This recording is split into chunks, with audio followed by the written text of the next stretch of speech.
rejection. This is a classic relationship question. For many of us at some stage in a relationship, we'll come up with this feeling that we've been rejected. It's a really common feeling. And the thing about the rejection is that it also triggers into so much of our other unresolved issues and out of our childhood and all the heartbreaks that typically accompany rejection. And the reason we get caught up in the whole rejection story so often is because we don't understand the dynamics of rejection.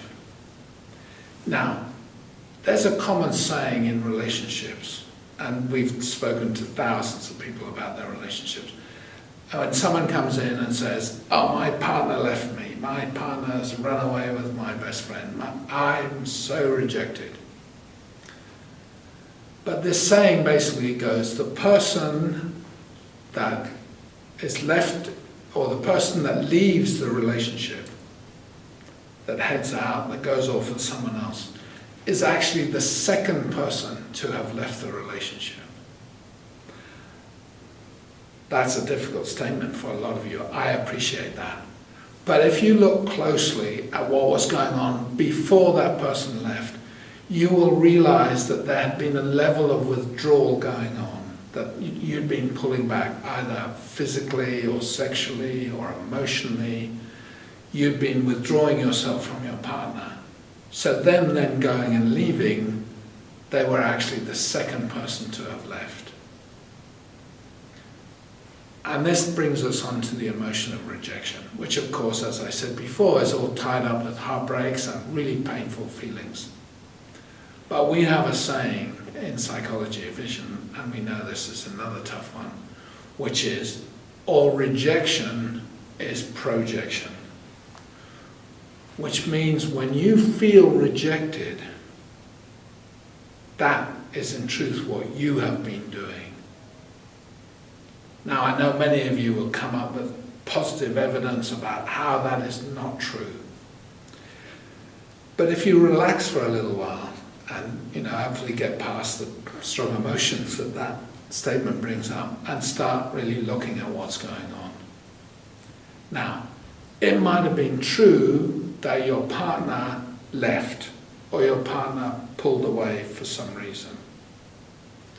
But now ask yourself, what were they feeling that they did that?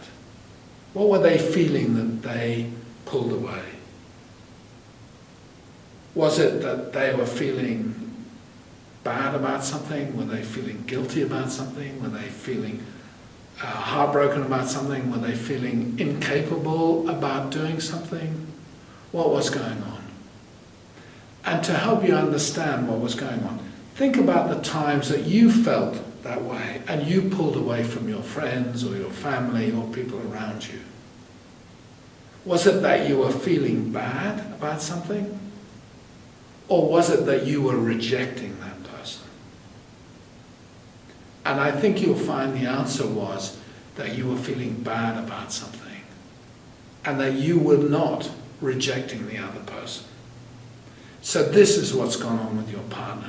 Your partner was feeling bad about something, possibly some old guilt coming up, which always sets up a level of withdrawal. So here they were having the worst time in their life, probably pulling away for some reason. And then you, of course, turn around and go, "Look at that, how dare you reject me?" Which of course is what you're doing because they're not doing what you want them to do for you. So as a kind of punishment, you go, "Well, that's it."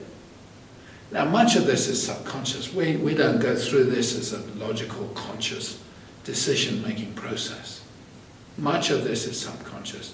So with a small amount of willingness and courage, and you're willing to open your subconscious mind and ask yourself what is true and what really feels true about this situation, you'll realize after quite a short time that it's been you that's doing the rejecting.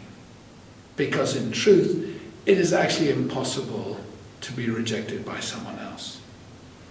Now, they might not be acting the way you're acting, but if you really love somebody, they could not reject you. It wouldn't be possible. They might behave badly and shout at you and things like that, but they're not rejecting you. It's you that's doing the rejecting, because they're not conforming to the way you want them to be. So if you really want to get past this pattern, which is a big pattern in a lot of relationships, and I tell you what, even for myself, I've really had to dig deep around this one.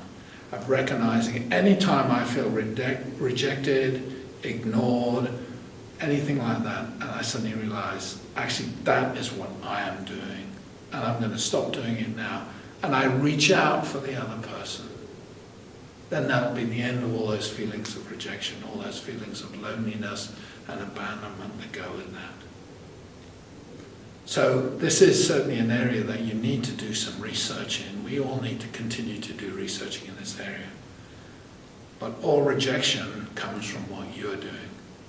That in truth, deep down inside, you are doing the rejecting. So if you don't want to feel that feeling anymore, then forgive yourself and certainly forgive the other person. And go for the joining and the bonding and the love instead.